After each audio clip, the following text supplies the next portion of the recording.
Zoran, when are you going to have service level agreements out there for the districts, and how are you developing those, and how are you accounting for the sorts of issues that we're discussing here around what we should be paying for and incentivising?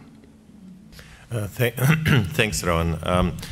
Look, service agreement really is a very important instrument in the implementation of the purchaser-provider arrangements in health, and goes hand in hand with the introduction of the new funding reform.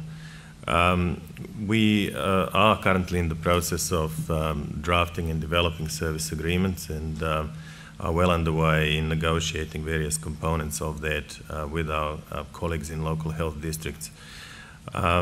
We have commenced that process by focusing, not surprisingly, in the context of activity-based funding, on discussing and negotiating levels of activity that we expect local health districts to provide in the next financial year.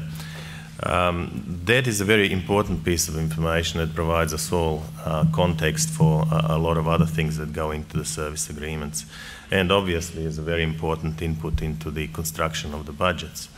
So a lot of care and effort goes into trying to accurately predict and forecast what appropriate levels of inpatient and ED services we can expect from local health districts.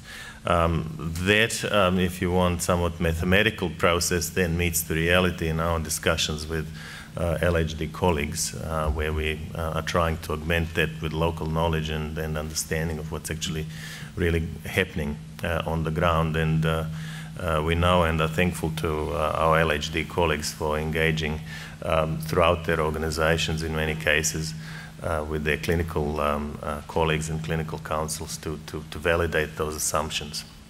So once we've got that in place and are able to develop a service schedule of the agreement, we can travel reasonably quickly from there.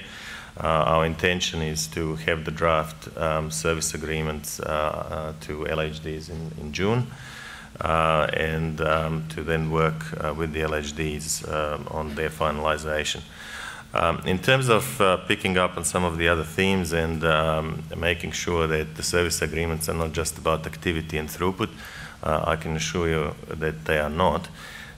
We are very mindful that really we want to have quite a comprehensive and balanced understanding of the performance expectations in our local health districts. We have had for a number of years, and especially going forward, a balanced set of indicators, performance indicators, that we expect local health districts to achieve, and they go across a range of performance components, not unlike what Diane has showed you a minute ago, to do with safety and quality, to do with patient access and patient flow, but also and financial performance, of course. But also importantly, and we're very pleased that this year that has been augmented, we have a set of strong population health indicators in our service agreements. So we are able to start tracking some of the longer-term trends and outcomes in the performance of local health districts. So purchasing and performance goes hand in hand, and service agreement is our instrument for documenting that, for making that clear, for making that transparent. Again, transparency. And I guess for setting expectations between the Ministry and our colleagues in LHDs as to what is to be delivered ultimately for the significant funding investment that is being put into the system.